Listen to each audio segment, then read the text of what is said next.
El cielo del amanecer sobre la finca de los marqueses de Valcárcel se desplegaba como una pintura barroca con pinceladas de niebla y oro pálido sobre las lomas suaves de la meseta castellana. A lo lejos, los campanarios de Segovia apenas asomaban entre las copas de los álamos, pero en el corazón de la hacienda, el robledal, ningún sonido se elevaba salvo el crujido tenso de las tablas de roble, bajo los pasos apresurados de las doncellas. Doña Inés de Valcárcel y Santillana, única hija del marqués, permanecía inmóvil frente al espejo de cuerpo entero enfundada en un vestido de raso marfil que su madre había encargado a París. El corpiño le oprimía el pecho como una jaula de ballenas, y el encaje bordado con hilo de plata arañaba su cuello cada vez que giraba la cabeza. Pero no era el vestido lo que la asfixiaba. Era la certeza.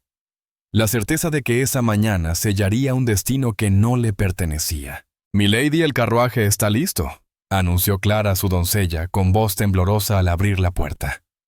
Inés no respondió. Seguía contemplando su reflejo como si buscara en él un atisbo de rebelión, una grieta o una excusa para decir no.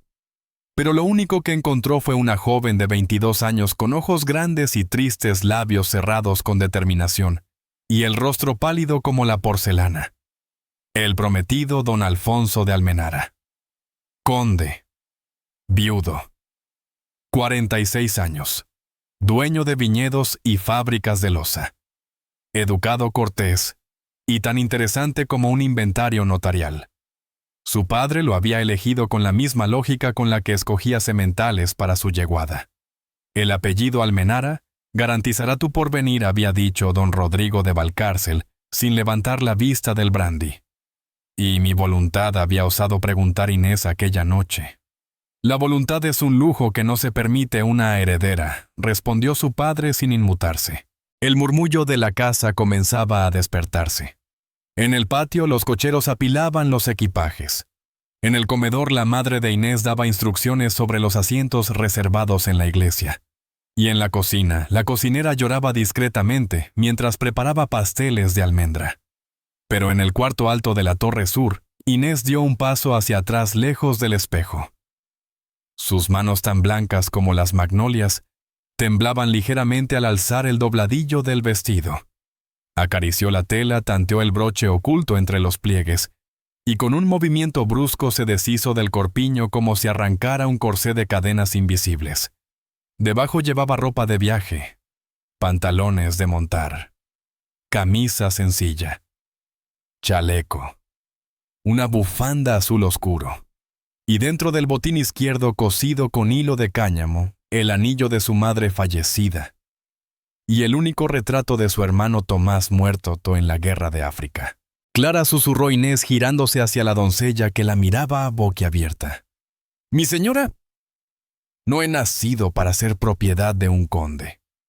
Su voz sonaba más firme de lo que sentía. «¿Me ayudarás?». Clara parpadeó, luego asintió con la vehemencia de una conspiradora fiel. «Claro que sí, mi señora». «¿A dónde irá Inés?». Suspiró hondo. La pregunta era sencilla. La respuesta, un abismo. Donde no me reconozcan. Donde pueda trabajar, respirar, vivir. Castilla es amplia, y yo, al fin y al cabo, también soy hija de esta tierra. La luna aún no había desaparecido del todo cuando Inés cruzó la reja trasera del jardín con una mula prestada a una alforja, y el corazón latiendo como un tambor de guerra. Detrás quedaban las paredes de piedra, las jaulas de protocolo, la promesa de un apellido ajeno. Delante. Un camino polvoriento hacia lo desconocido.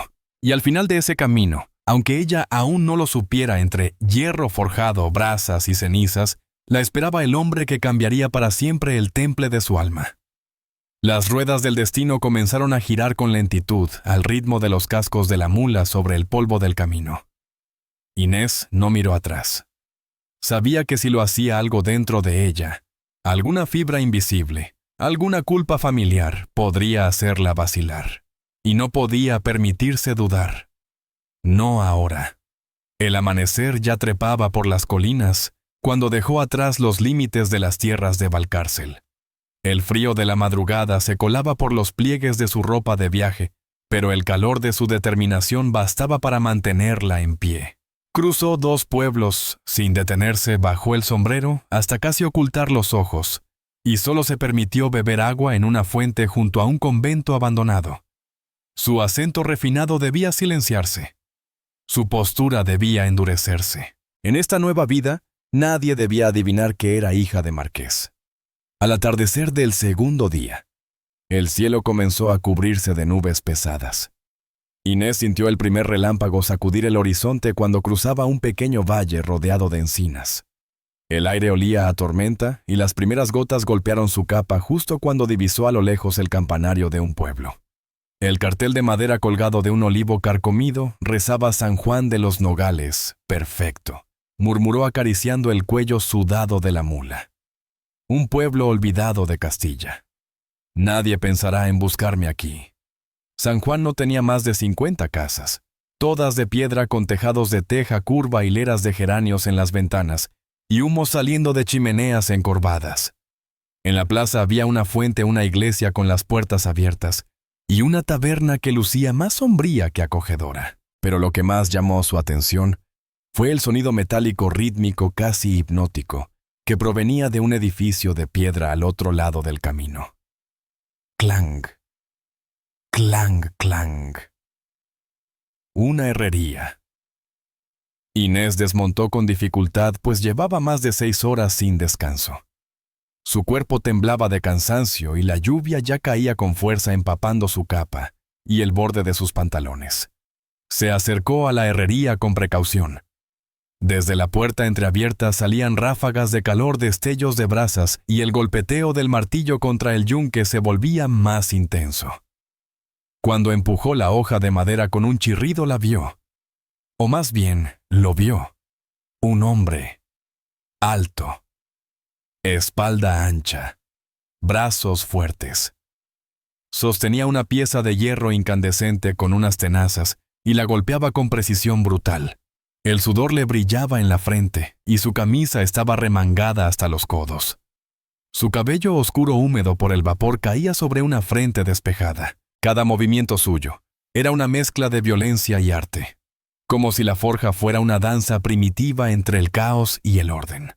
Inés no supo por qué contuvo la respiración. «¿Vienes a mirar o vas a decir algo?», dijo él sin girarse. Su voz era áspera, grave, con un deje ronco que raspaba el aire. «Busco refugio», respondió ella con voz firme, aunque su estómago se contraía.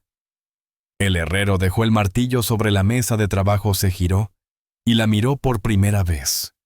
Sus ojos eran de un color indescifrable, entre verde y ámbar, como si el fuego de la forja se reflejara en ellos. Refugio. Aquí no hay posada ni cuartos libres, y menos para extraños con botas limpias en medio de una tormenta. Inés tragó saliva. Notó la desconfianza en su mirada, pero también una chispa de algo más. Curiosidad, tal vez. Trabajo por comida y cama. Sé coser, leer, escribir y ensillar caballos. Él arqueó una ceja. Coser y leer no me sirven para nada. Y el caballo lo herramos, no lo escribimos. Ella alzó el mentón empapada con las gotas deslizándose por su barbilla. Entonces al menos permítame resguardarme hasta que escampe. El herrero dudó. La observó detenidamente, el rostro delicado pero decidido, las ropas empapadas, las manos finas pero firmes. Finalmente suspiró. Allí hay paja seca junto a la estufa. No te acerques a las herramientas. Y si intentas robar algo, te lo haré tragar a martillazos. Inés no se inmutó. Gracias, dijo con dignidad caminando hacia el rincón indicado. El calor del horno la envolvió como un abrazo áspero. Se dejó caer sobre la paja tiritando.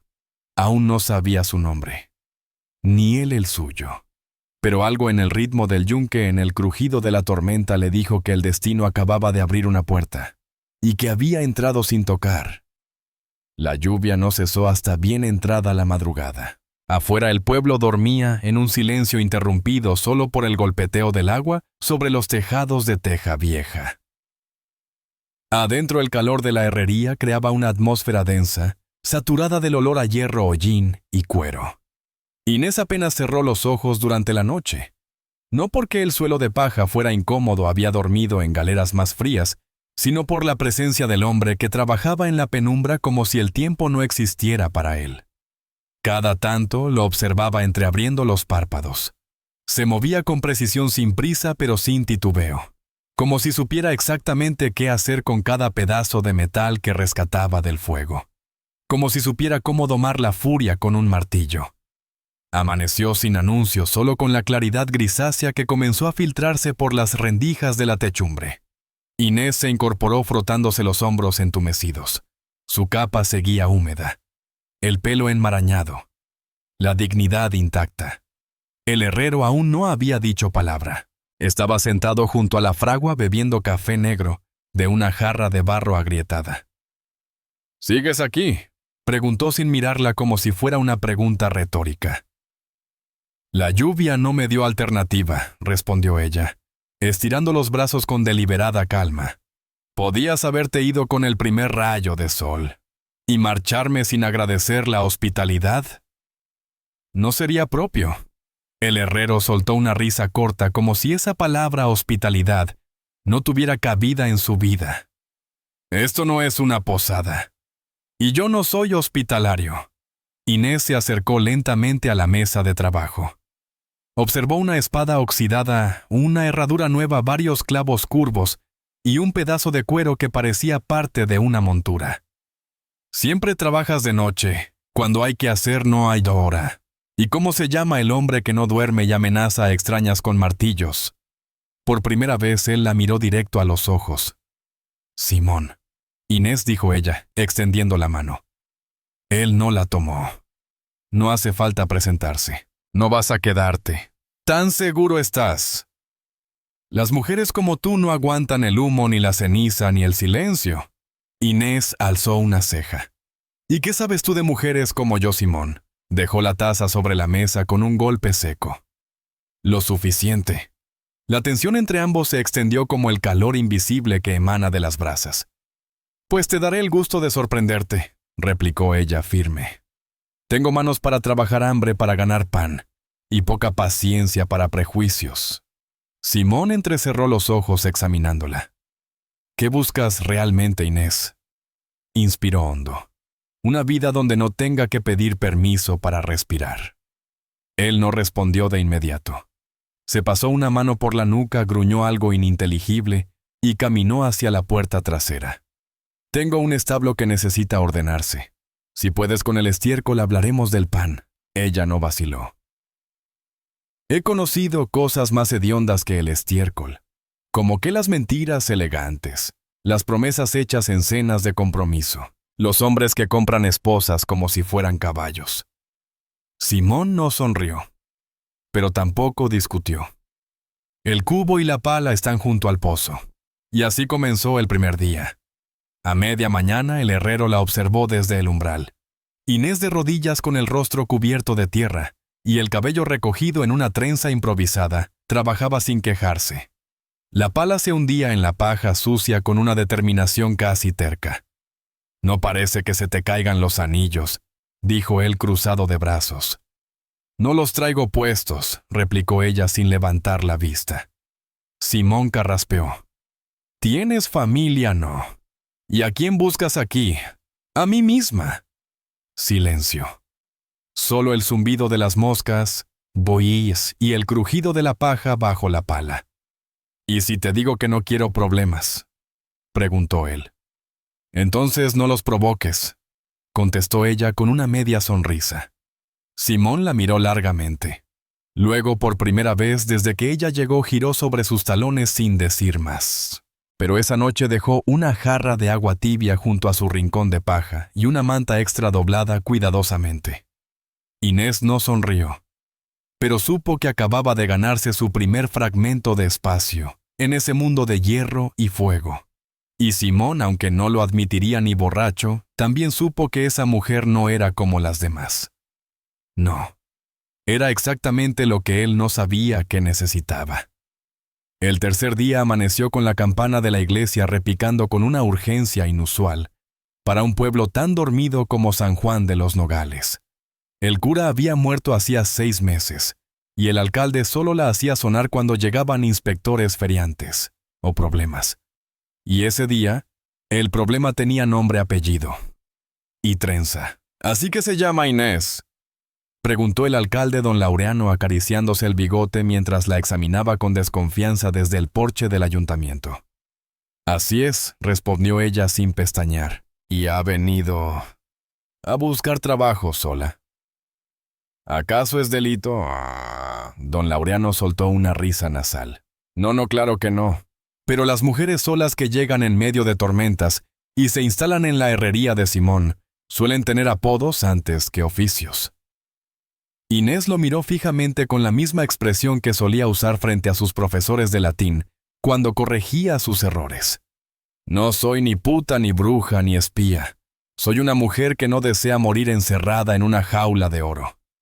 Y Simón fue el único que no me cerró la puerta en la cara. A su lado, Simón soltó una especie de resoplido incómodo. No había querido acompañarla, pero sabía que si ella se presentaba sola ante el alcalde, el pueblo entero la crucificaría en menos de una semana. Y aunque no lo admitiría ni con una pistola en la cabeza, algo en él se encogía con la sola idea de verla expulsada. «¿Qué dice usted, Simón?», preguntó el alcalde. «Quiere tenerla trabajando en su herrería». Simón se cruzó de brazos. «No la contraté. Me pidió techo por la tormenta. Y ahora...».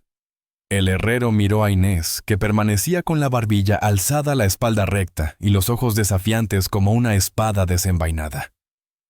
«Ahora», dijo finalmente, «me ha ayudado con el establo, ha barrido el taller, y parece saber distinguir un clavo de una tenaza. Un talento raro en este pueblo», murmuró don Laureano abanicándose con el sombrero. «Si trabaja, que trabaje», añadió Simón con tono definitivo. «Y le pagarás comida cama, y si resiste una semana sin huir, veremos». Inés apretó los labios. «No soy un perro callejero, señor herrero». «Pues no muerdas la mano que te alimenta», replicó él mirándola con severidad. El alcalde alzó las manos. Muy bien, entonces queda establecido, tienes 1 mes de prueba». Si nadie se queja, miró de reojo a los chismosos que se habían congregado al otro lado de la plaza, «podrás quedarte. Pero si algo se rompe, se quema o desaparece, será responsabilidad de Simón». «Perfecto», respondió Inés. «Veremos», añadió Simón. Aquella tarde, cuando regresaron a la herrería, el ambiente entre ambos era espeso como el humo de la forja. «¿Por qué lo hiciste?», preguntó ella, mientras colgaba su capa en el clavo junto a la puerta. «¿El qué defenderme?». Simón bufó. «No lo hice por ti, lo hice porque no soporto ver a ese hipócrita de Laureano creyéndose inquisidor». «Aún así, gracias». Él gruñó algo que podría interpretarse como un «de nada». «Tengo manos», dijo Inés girándose hacia él con determinación. «No me tengas lástima, no la tengo. Tampoco te debo obediencia, tampoco te la he pedido». Silencio. Ella se acercó a la mesa de trabajo, tomó una pieza de hierro, la sostuvo entre los dedos. «¿Qué haces con estos ganchos para el establo?». «¿Y si los hago yo?». Simón la miró de reojo. «¿Sabes manejar el martillo? No. Pero aprenderé. Y si fallas, no será la primera vez». Hubo un momento de pausa. Luego él le tendió las tenazas. «Veamos de qué estás hecha, marquesita». Inés sonrió. No porque la llamaran así, sino porque no lo hacía con burla, sino con desafío. Y entre brasas, calor y chispas comenzó una extraña alianza. 2 fierros distintos. Uno fundido en privilegio. El otro en guerra, ambos. Dispuestos a forjarse el uno al otro. El sonido del martillo se convirtió en música de fondo. Inés aprendía rápido. No con la destreza de un aprendiz joven, pero sí con la obstinación feroz de quien ha sido subestimada toda su vida. Al tercer día ya podía sostener la tenaza sin que se le resbalaran los dedos. Al quinto logró forjar su primer gancho torcido pero funcional. Al séptimo, Simón dejó de corregirla cada 3 minutos y comenzó a gruñir una palabra que Inés, después de horas de interpretación, tradujo como aceptable. «Tus manos sangran», le dijo una tarde sin levantar la vista. «Y las tuyas tienen cicatrices. ¿Acaso las lamentas?» Simón no respondió. Solo dejó sobre la mesa una tira de lino limpio y volvió a la fragua. Las noches eran lo más difícil. Inés dormía en el altillo de la herrería entre sacos de cuero, herramientas sin nombre, y los ruidos del viento que se colaba entre las grietas del techo. Pero no era el frío ni la incomodidad lo que le robaba el sueño. Era Simón, no sus pasos ni sus silencios, ni siquiera sus ronquidos desde la planta baja, sino su presencia, contundente, inquietante, irrefutable. Durante el día discutían, sobre todo y sobre nada. Él criticaba su forma de hablar, ella su testarudez. Él renegaba de su forma de cortar el hierro, ella de su falta de paciencia. Pero debajo de cada frase había un susurro sordo, una corriente subterránea de algo que aún no se atrevía a nombrarse. Una noche, mientras cenaban pan duro con queso curado, Inés preguntó de improviso. «¿Siempre has sido herrero?». Simón mascó con lentitud antes de contestar. «No. Y antes, era soldado. En Marruecos, en todas partes». El silencio se alargó, y Mataste. Simón la miró sin parpadear. Sí, no había culpa ni orgullo en su voz. Solo verdad. Inés asintió y no preguntó más. Al día siguiente, mientras limaban las puntas de un nuevo lote de herraduras, Inés se detuvo un momento. «¿Por qué volviste?». «Porque cuando llevas demasiado tiempo en guerra, el silencio se convierte en un lujo. Y la forja te da silencio, ¿no? Me da sentido». Ella lo miró de reojo. «¿Y qué te doy yo?». Simón apoyó la lima. Sus ojos oscuros bajo el polvo la atravesaron como una brasa. «Problemas», murmuró. «Me imaginé», respondió ella, pero sonrió. Y por primera vez desde que llegaron, Simón también. Una sonrisa leve, breve, pero real. Esa noche, cuando Inés subió al altillo, encontró una manta nueva doblada sobre su jergón. Olía a humo y lavanda. Junto a ella, una nota escrita con letra torpe, para que no mueras de frío o de orgullo. Inés se recostó abrazando la manta como si fuera algo más. No una prenda, sino una grieta. Una que abría la puerta a lo que ambos, sin decirlo, sabían que se estaba forjando entre ellos. No con promesas, sino con chispas. Y con carácter. Los primeros rumores comenzaron como todas las cosas pequeñas que destruyen lentamente con un gesto torcido, una palabra mal pronunciada, una mirada sostenida demasiado tiempo. «¿Han visto cómo se peina esa mujer?», susurraban en la taberna. «No es de por aquí, eso está claro», decía la panadera mientras amasaba con más fuerza que harina. Ni su acento, ni sus modales, ni su manera de mirar son de criada. Remataba la señora Elvira, la viuda más longeva del pueblo, que había vivido lo suficiente como para reconocer la nobleza incluso bajo la mugre. San Juan de los Nogales era pequeño, sí, pero su lengua era larga.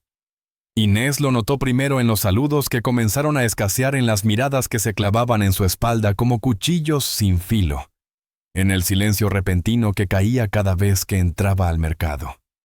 No dijo nada, pero Simón sí lo notó.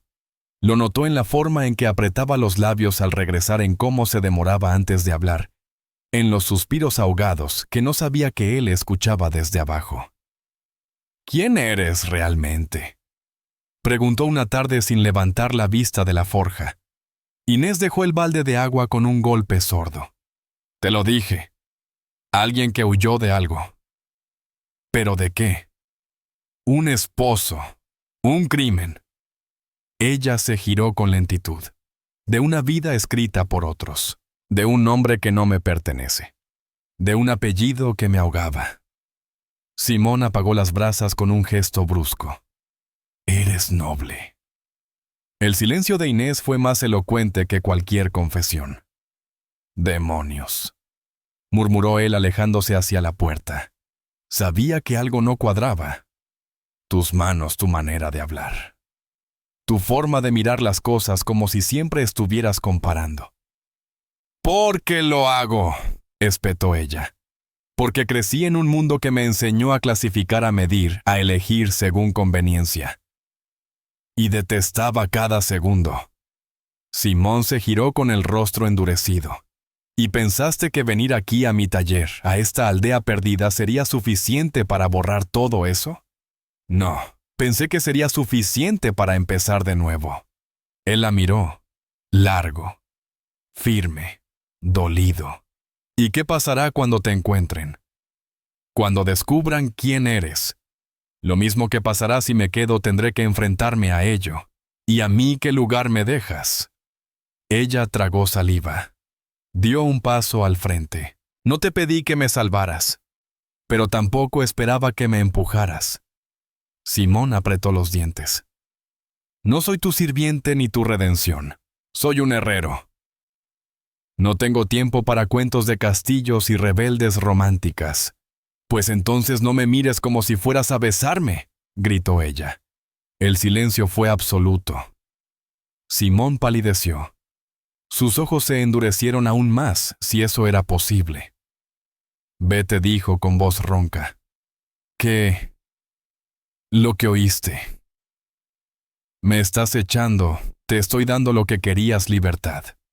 Inés sintió un puñal en el pecho, no por sus palabras, sino por cómo las dijo, como si dolieran más a él que a ella.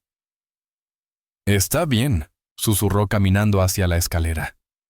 «Deja la manta», añadió él sin mirarla. Ella se detuvo. Se giró. «¿Eso crees, que la manta fue lo que me sostuvo? ¿No ves que fuiste tú?». Simón apretó los puños. No dijo nada. Y así sin más.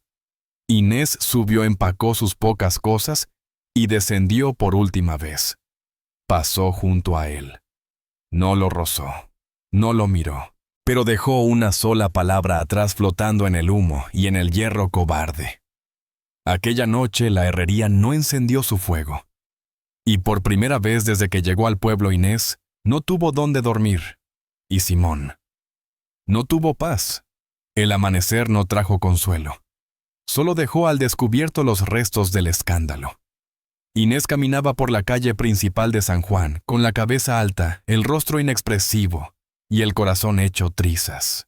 A cada paso las miradas la seguían, no con la curiosidad de los primeros días, sino con la sospecha y la condena de quien se siente traicionado. «Lo sabía», murmuró la señora Elvira desde su ventana. «Esa muchacha huele a perfume francés y pecado». «Dicen que es marquesa», comentó el panadero al pasar. «¿Qué hace una marquesa entre herrumbre y ceniza?». «Algo ha debido hacer para esconderse», remató don Laureano, que ya había comenzado a escribir al juzgado de Segovia por seguridad del pueblo. Pero Inés no temía los murmullos. Temía lo que no se decía. Lo que Simón no decía. Desde que ella dejó la herrería la noche anterior, él no había salido.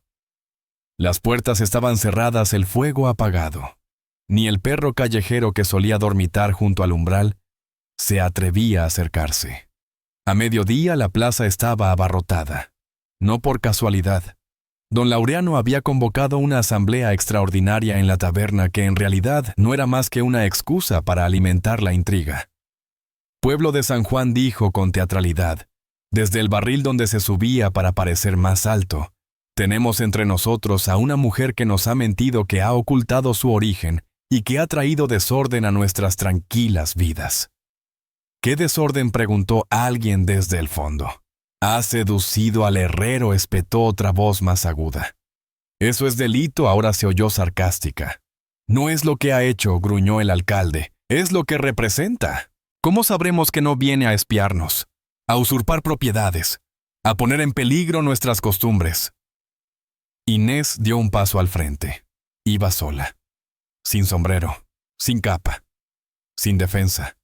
«No quiero nada de ustedes», dijo en voz alta, clara, firme. «No quiero su dinero, ni su respeto. Solo vine a trabajar, A esconderme sí, pero no de la justicia, sino de un destino impuesto. Yo no robé, no mentí, miró al alcalde, y si callé mi apellido fue porque sabía que me juzgarían sin conocerme. Y teníamos razón, bramó Laureano. Miren la altiva segura, como si este pueblo fuera un escenario, y nosotros sus criados. ¡Basta!, rugió una voz. El gentío se giró. Simón estaba allí, sucio, desaliñado, con los ojos encendidos de furia. Basta de escupir veneno sobre quien ha hecho más en un mes que muchos de ustedes en una vida entera. ¿Así que la defiendes?, preguntó el alcalde con desprecio. La respeto, respondió Simón caminando hacia Inés, sin apartar la mirada del pueblo. Porque ella no pidió nada, y aún así lo dio todo. Porque soportó chismes, insultos, y frío sin quejarse. Y porque cuando la echamos, ninguno tuvo el valor de ofrecerle techo. Entonces acógela tú, gritó alguien. Simón se detuvo frente a Inés. La miró largamente. Su voz cuando habló fue más suave de lo que ella esperaba. Si tú aún quieres quedarte, el lugar sigue siendo tuyo. Inés parpadeó. El aire se le hizo denso. ¿Y tú? ¿Aún me quieres aquí? Él tragó saliva. Su mandíbula tembló levemente. Yo aún te quiero. ¿Aquí? O donde sea. El pueblo enmudeció. Nadie aplaudió. Nadie vitoreó. Pero algo cambió. Se notó en la manera en que la señora Elvira dejó de fruncir el ceño, en cómo el panadero bajó la cabeza, en cómo el perro callejero volvió a acostarse frente a la herrería. Esa noche, Inés volvió a entrar a su rincón de paja, y Simón, sin decir una palabra, subió con una manta en brazos y la dejó caer suavemente sobre sus hombros. No es para cubrirte del frío, susurró él. Es para recordarte que ya no estás sola, y por primera vez, desde que se conocieron. Inés lloró, no de miedo, ni de orgullo, sino de pertenencia. 3 días después del juicio en la plaza, los cascos de caballos finos resonaron sobre el empedrado polvoriento de San Juan, como un trueno que nadie había previsto. El carruaje negro con detalles dorados y el escudo de los Valcárcel grabado en sus puertas se detuvo frente a la fuente del pueblo. 2 hombres de levita descendieron primero armados con bastones gruesos y miradas inquisidoras. Luego, entre las cortinas de terciopelo rojo, emergió él, don Rodrigo de Valcárcel. El marqués, el padre, el juez de la sangre. Vestía de luto elegante.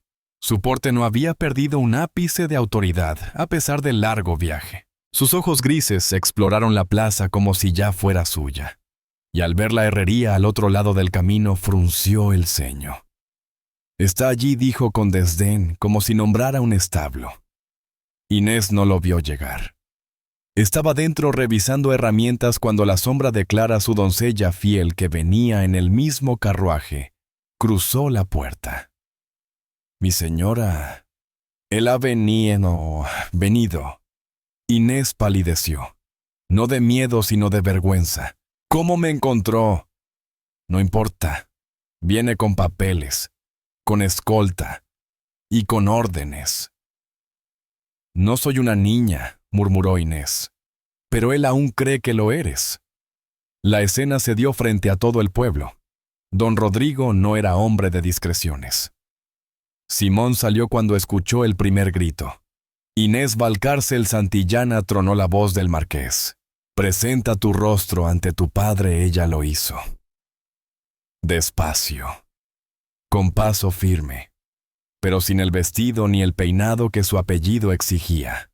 Iba con ropa de trabajo, manos marcadas por el hierro, la frente erguida. Padre. Padre, repitió él con desdén. Así llamas ahora a quien te buscó por media Castilla mientras tú trabajabas como una vulgar sirvienta entre campesinos. No soy sirvienta.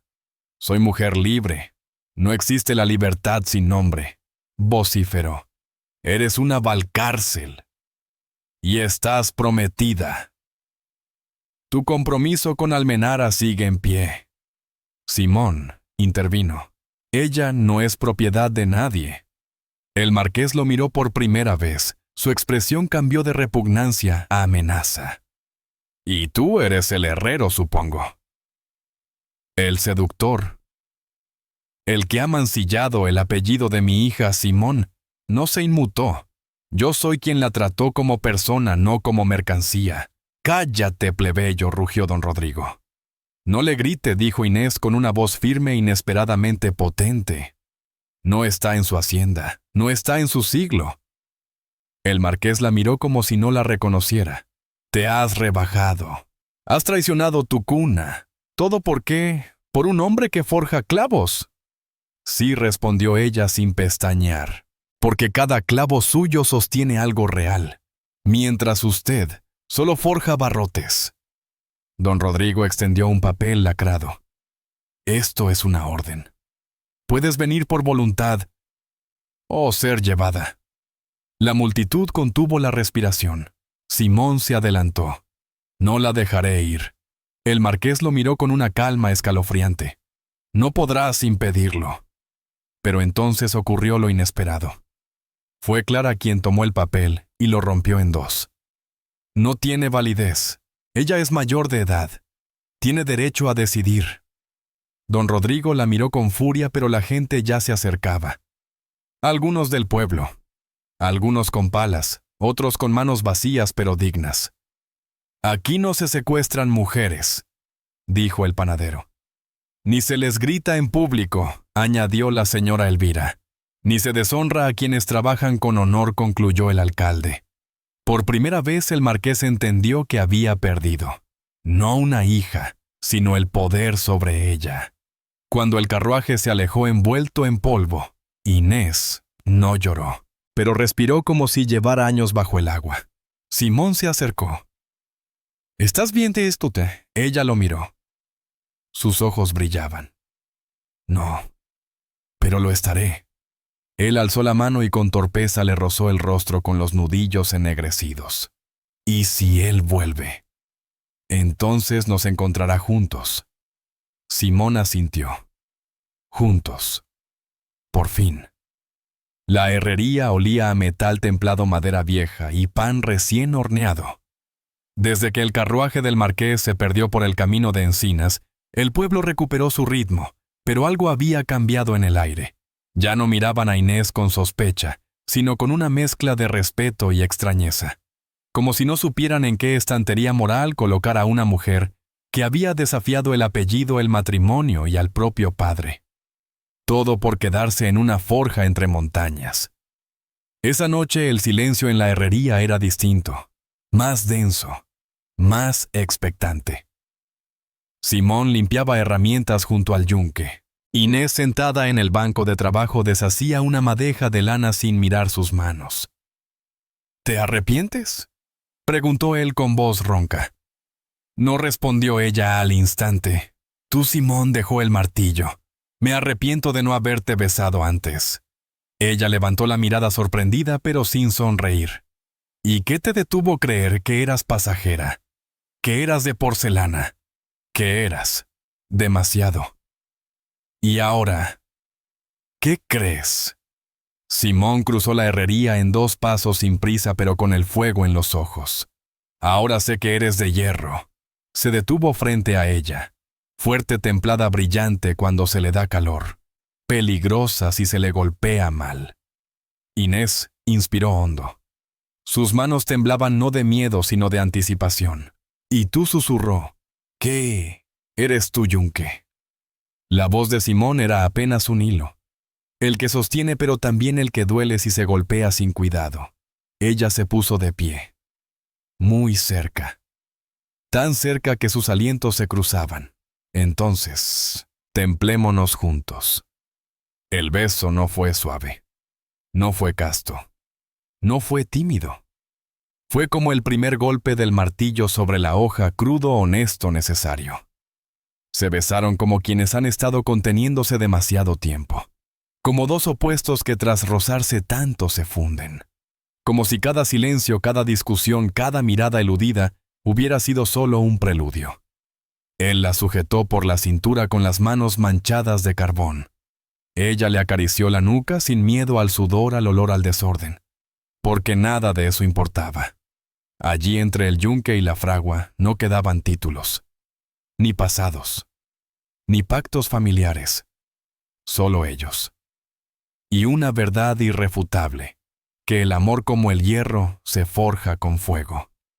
Más tarde, cuando el calor de la forja se había extinguido y las brasas eran solo brasas, Inés yacía con la cabeza sobre su pecho.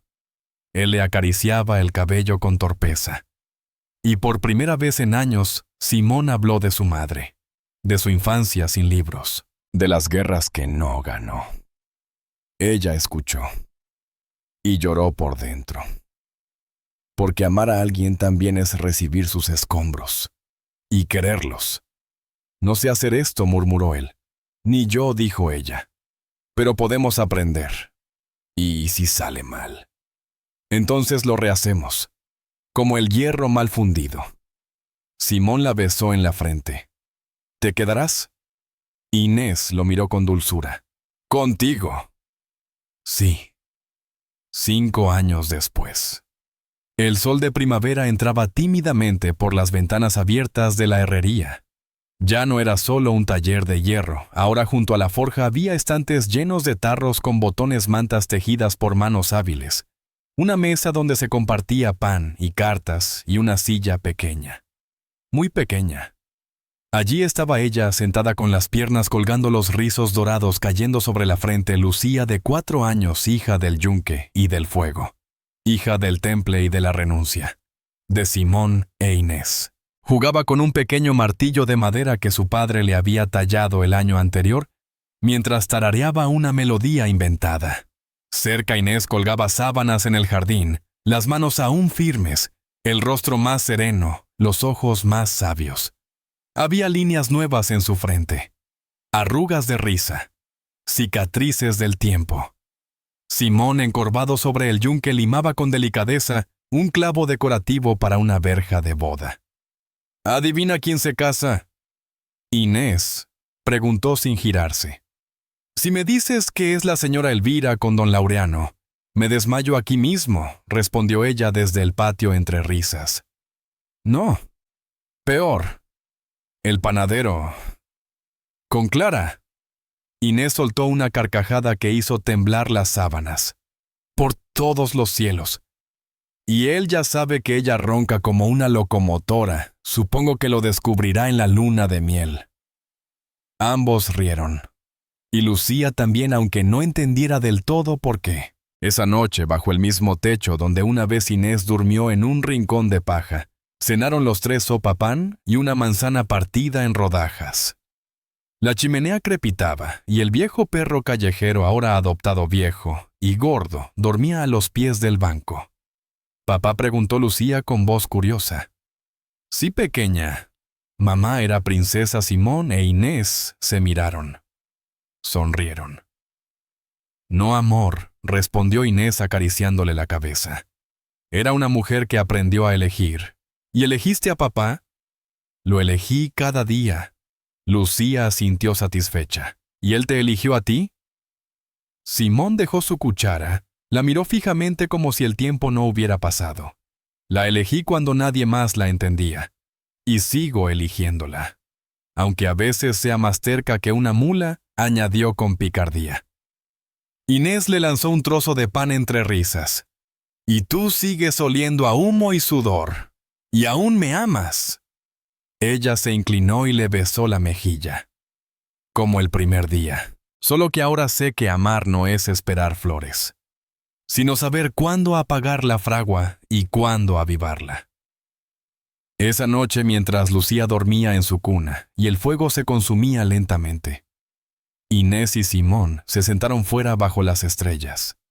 ¿Crees que algún día dejarán de vernos como la nobleza caída y el herrero rudo? Tal vez. ¿Y te importa? Simón negó con la cabeza. Mientras tú sigas aquí, no me importa lo que el mundo vea. Inés apoyó la cabeza en su hombro. ¿Y tú? Sigues soñando con la guerra, ya no, dijo él.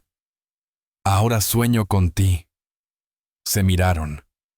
No hacía falta más, porque a veces el hogar no es una casa, ni una tierra, ni siquiera una familia perfecta. A veces el hogar es una persona, y lo que se forja con ella no se oxida jamás.